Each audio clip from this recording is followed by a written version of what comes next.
At 40 degrees below zero, exposed skin freezes in minutes and mechanical equipment simply snaps. Yet in the winter of 1939, thousands of Swedish citizens willingly vanished into this freezing Arctic environment to fight the war their own government refused to enter. This map shows the Soviet Union's invasion of Finland in 1939. The forces crossed the border with over 500,000 troops and thousands of tanks. Finland's defense relied on a fraction of that manpower, equipped with minimal artillery and no armor. Neighboring Sweden possessed a highly industrialized military that could have helped. However, international law dictates that the state actively sending troops to a foreign conflict is a combatant. To maintain a strict policy of state neutrality, the Swedish government legally barred itself from sending the official army. Deep cultural ties and a shared Nordic history pushed the Swedish public to find a legal workaround. By resigning from the official military, thousands of active duty soldiers could cross the border as private citizens, exploiting a loophole to form a massive shadow army. By utilizing individual volunteers instead of state units, a Swedish high command successfully deployed a combat-ready force while maintaining an official mask of neutrality. Over 8,000 men made the journey across the border to fight. Swedish troops arrived carrying the M38 Mauser. The Mauser is a highly refined, accurate bolt-action rifle, providing a distinct mechanical advantage over the heavier, mass-produced M39 Mosin Nagant carried by the Finns. They also brought the heavy hardware necessary to counter Soviet armor. This included the 37mm Bofors anti-tank guns and the 12cm mortars, which the volunteers operated with heavily reinforced trenches cut into frozen earth. Swedish factories rapidly produced the specialized winter gear, while Finnish combat veterans provided the tactical doctrine to use it. The resulting troops were heavily equipped, insulated and perfectly adapted to Arctic warfare. This illustrates the tactical maneuver known as the mati. Mati is a Finnish term for a bundled cord of firewood. Tactically, it meant utilizing pathless forest and hypermobile ski patrols to sever an enemy column, chopping a massive force into smaller, isolated pieces.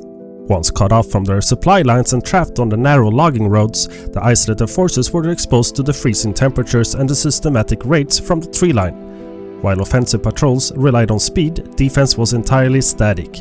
Marksmen constructed concealed dugouts in the snowbanks, leaving the tiny fire slits just wide enough for a rifle barrel.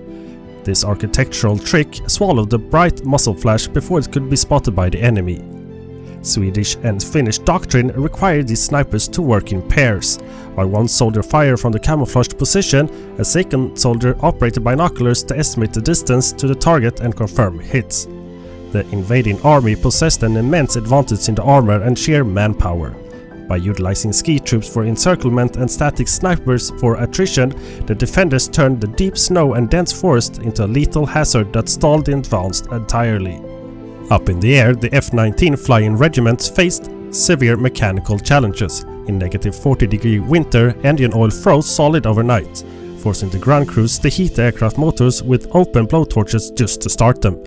They managed to keep a small fleet of Gladiator J-8 biplanes operational. To prevent friendly fire in the chaotic airspace, ground crews painted large identification letters directly onto the tail rudders of the fighters. On February 27, 1940, the Swedish Volunteer Corps assumed total responsibility for the front line at Pakanensikele. They provided immediate defensive relief. It allowed the exhausted Finnish command to rotate their native troops out of the frozen trenches and redeploy them to reinforce other failing sectors along the border. By holding the line in the north, the Swedish intervention bought the Finnish military enough time to negotiate a peace treaty, successfully preventing the total military occupation of Finland. The Winter War ultimately forced Finland to cede roughly 9% of its territory to the Soviet Union, but the fierce defense secured its status as an independent nation. 33 Swedes died in the campaign. Today, the stone memorials stand along the Arctic Highway near Salla, including one dedicated to Lieutenant Colonel Magnus Dyrssen, an architect of the volunteer force who was killed in action just days before the ceasefire. The officers who survived returned home with hard operational data. The combat effectiveness of their ski-borne Jaeger company's light infantry units trained specifically for the deep forest patrols proved that a small, highly mobile force could successfully bleed a massive invading army. Over the following decades, the Swedish military rebuilt its northern defense strategy around these specific tactics. The 100-day Winter War drafted a definitive blueprint for Scandinavia's total defense strategy. defining the region's security posture throughout the entirety of the Cold War.